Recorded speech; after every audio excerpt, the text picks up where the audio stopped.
Hello friends, ఎలా ఉన్నారు? నేను బాగున్నాను, మీరు బాగున్నారు అనుకుంటున్నా. Welcome to my channel Ramani's world. నేను ఇప్పుడు మీకు సింపుల్గా అయిపోయే ఒక కిచిడీ చెప్తానండి. ఇది చాలా బాగుంటుంది, సింపుల్గా అయిపోతుంది, పెద్ద కూరలు అవేం అక్కర్లేదండి. ఉన్న వాటితో చేసేసుకోవచ్చు. కానీ కొబ్బరి ఉండాలి, ఉల్లిపాయ కొబ్బరి ఉండాలి. చూపిస్తానండి దానికి కావాల్సిన పదార్థాలు. ముందుగా చూసారా, నేను ఈ పెద్ద గ్లాస్తో బియ్యం తీసుకున్నాను. తర్వాత ఒక చిన్న గ్లాసు బియ్యం, అంటే ఇందులో ఇంకో పావు వేసాను అనమాట అండి. మీరు చూసుకుని మీకు ఎంత కావాలో వేసుకోవచ్చండి. దీంట్లోనే సగం పెసరపప్పు వేసుకోవాలండి. ఇదిగోనండి పెసరపప్పు. ఇది కడిగి పక్కన పెట్టుకోవాలి. కడుగుతాను. ముందుగా దీనికి కావాల్సిన పదార్థాలు ఇదిగోనండి. కొంచెం జీడిపప్పు, బే లీఫు, పలావాకు అనమాట అండి. ఇదిగో అంత జీడిపప్పు. నేను ఒక గ్లాసు పావు తీసుకున్నాను కదండి, దానికనమాట. బే లీఫు, అల్లం, పచ్చిమిరపకాయ. కొంచెం అల్లం ముక్కలు ఎక్కువ ఉండాలండి. పట్టికలు తగిలితే బాగుంటుంది, పెసరపప్పుతో చేస్తాం కాబట్టి. పచ్చిమిరపకాయలు, ఈ పచ్చిమిరపకాయల కారమే మొత్తం కిచిడీకి సరిపోవాలండి.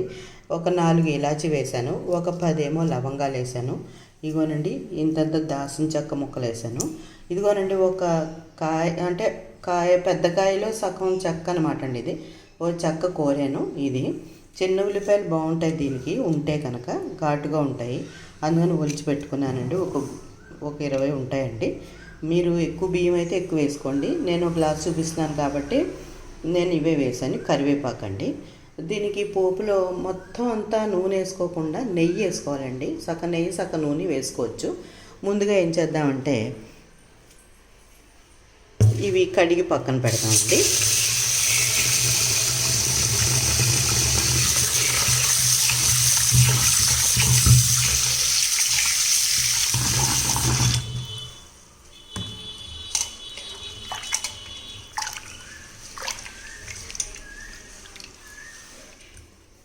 అలా నీళ్ళు మొత్తం ఉంచేద్దాం.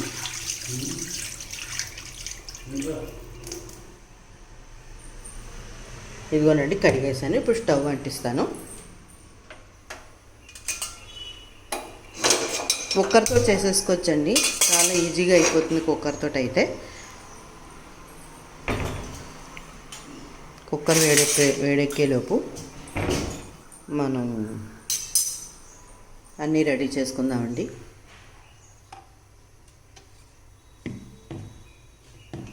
కొద్దిగా ఆయిల్ వేస్తున్నానండి.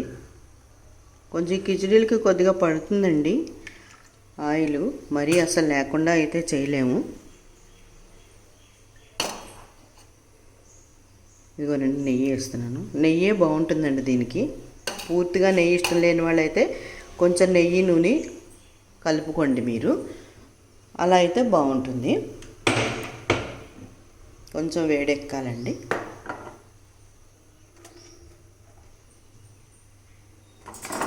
వేడెక్కితే కొంచెం ముందుగా జీలకర్ర వేసుకుందామండి. కొంచెం ఎక్కువ జీలకర్ర వేసుకోవాలండి, ఎందుకంటే ఇది పెసరపప్పు కొబ్బరి అన్నీ వేస్తున్నాం కాబట్టి వాటి కాంబినేషన్గా జీలకర్ర అయితే చాలా బాగుంటుందండి. ఇప్పుడు జీడిపప్పు వేసుకుందాం. జీడిపప్పు వేసానండి.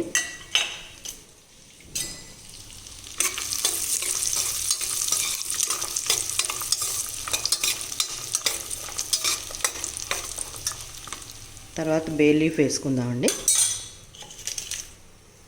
ఇదిగోనండి బే లీఫ్ వేసాను.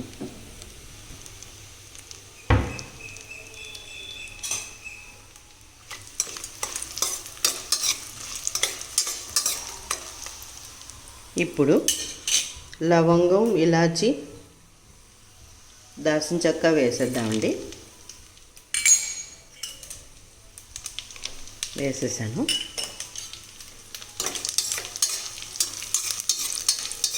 ఇప్పుడు ఉల్లిపాయ వేసేద్దామండి. ఉల్లిపాయ కరివేపాకు వేసేస్తున్నాను. తర్వాత అల్లం, పచ్చిమిరపకాయ మొత్తం అన్నీ వేసేసామండి.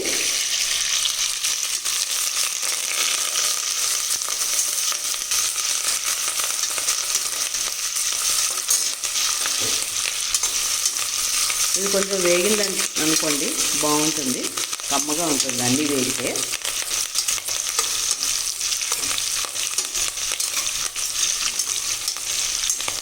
అన్నీ వేగిపోయాయండి. మరీ ఎక్కువ వేగిపోక ఉల్లిపాయ. ఇప్పుడు ఎలా కుక్కర్ మూతెడతాం కదా, మగ్గిపోతుంది అనమాట. ఇప్పుడు ఏం చేయాలంటే మనం గ్లాసుతో తీసుకున్నాం కదండి, ఆ గ్లాసుతో 2 గ్లాసులు నీళ్లు పోసుకుందామండి.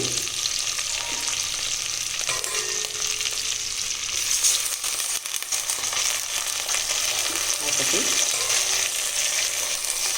2, మళ్ళీ పావు తీసుకున్నాను కదండి, దానికి కొంచెం నీళ్లు పోసాను అనమాట.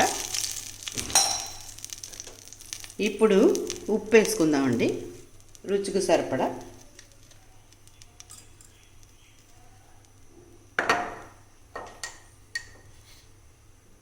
రుచికి సరిపడా ఉప్పు వేసుకుందాం.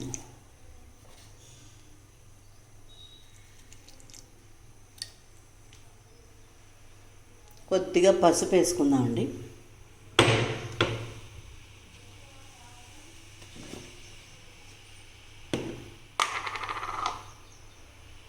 కొద్దిగా పసుపు వేసాను.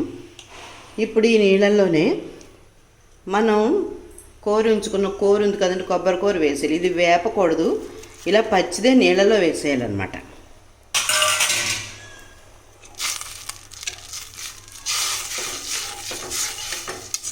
ఇది చాలా కమ్మగా ఉంటుందండి, తినడానికి చాలా బాగుంటుంది, చేయడానికి కూడా ఈజీగానే ఉంటుంది, పెద్ద కష్టపడక్కలేదు. అన్నీ ఇంట్లో ఉంటాయి కదండి, అందుకని ఈజీగానే చేసేసుకోవచ్చు. కొంచెం ఇది మరిగితే బియ్యం పోసి కుక్కర్ మూత పెట్టేద్దామండి. ఒక 2 విజిల్స్ వస్తే చాలండి.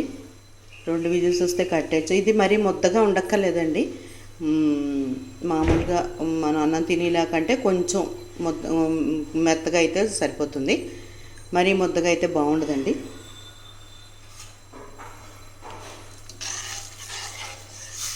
కొంచెం వేడెక్కితే బియ్యం వేసేద్దామండి. మరీ మరగక్కలేదు, కానీ కొంచెం నీళ్ళు అయితే వేడెక్కాలి. ఆ వేడెక్కాయి అనుకోండి, కొంచెం మరిగితే మనకి తొందరగా కోత వచ్చేస్తుందండి. అంటే స్కూళ్ళకి పిల్లలకి పంపించుకుని వాళ్ళకి తొందరగా అయిపోవాలి కదా, ఇవన్నీ ముందుగా అరేంజ్ చేసేసుకుంటే. ఒక్కొక్కసారి పక్కనే వేడి నీళ్ళు పెట్టేసుకున్నాం అనుకోండి, ఆ వేడి నీళ్ళు గమ్మున పోసేసాం అనుకోండి, తొందరగా మన పని అయిపోతుంది అనమాట. బాక్సుల్లోకి చాలా ఈజీగా చేసేసుకోవచ్చు అనమాట అండి. అదిగో నీళ్ళు వేడెక్కేయండి. ఇగో మరుగు మొదలెట్టింది.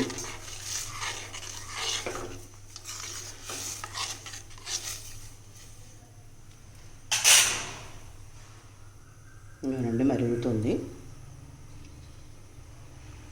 కొబ్బరి పెసరపప్పు కలవడం వల్ల చాలా కమ్మగా ఉంటుందండి. ఇది చాలా రుచిగా అయితే ఉంటుంది. ఇందులో ఏ మసాలాలు లేవండి, ఊరికే అల్లం తప్ప ఇంకే మసాలాలు లేవు, వెల్లుల్లిపాయలు అవి ఏమీ లేవు. ఇదిగోనండి బియ్యం పోసేద్దాం. ఇదిగోనండి మనం కడిగి ఉంచుకున్న బియ్యం అన్నీ పోసేసానండి. ఇప్పుడు మూతెట్టేస్తానండి. మూతెట్టేసి 2 కోతలు వచ్చాక ఎలా ఉడికిందో మీకు చూపిస్తాను. ఇదిగోనండి నేను కిచిడీలోకి ఉల్లి చట్నీ చేశానండి.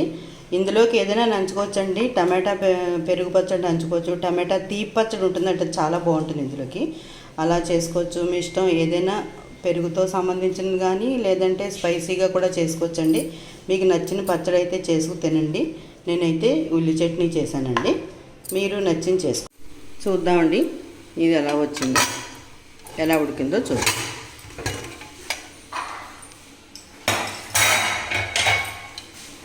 ఇదిగోనండి ఇలా వచ్చింది. దీని మీద కొంచెం నెయ్యి వేసుకుందామండి. నెయ్యి వేసుకుంటే ఏ రైస్కైనా సరే పైన కొద్దిగా నెయ్యి వేసుకుంటే చాలా కమ్మగా ఉంటుందండి, చాలా బాగుంటుంది. అందుకే కొద్దిగా నెయ్యి వేస్తున్నాను. తర్వాత కొద్దిగా కొత్తిమీర వేస్తున్నానండి, పైన కొంచెం కొత్తిమీర వేస్తున్నాను.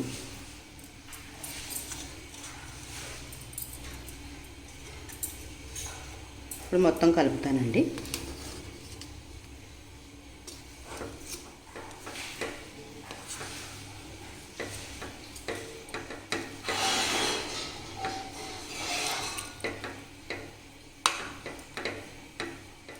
ఇదిగోనండి మొత్తం కలిపేసాను.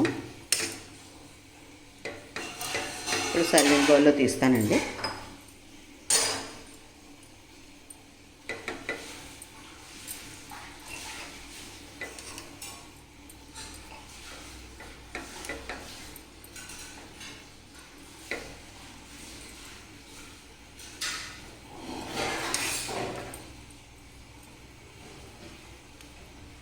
బే లీఫ్ తీసేయచ్చండి, ఇంకా ఉంచక్కలేదు, అయిపోయింది కాబట్టి, స్మెల్ పట్టేసింది కాబట్టి బే లీఫ్ అయితే ఉంచక్కలేదండి.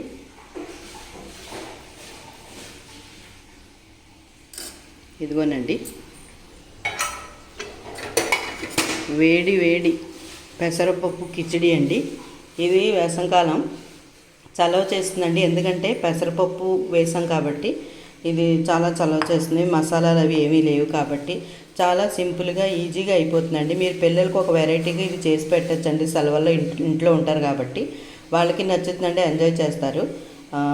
ఇది చేసుకోండి ఫ్రెండ్స్, మీకు చాలా బాగుంటుంది.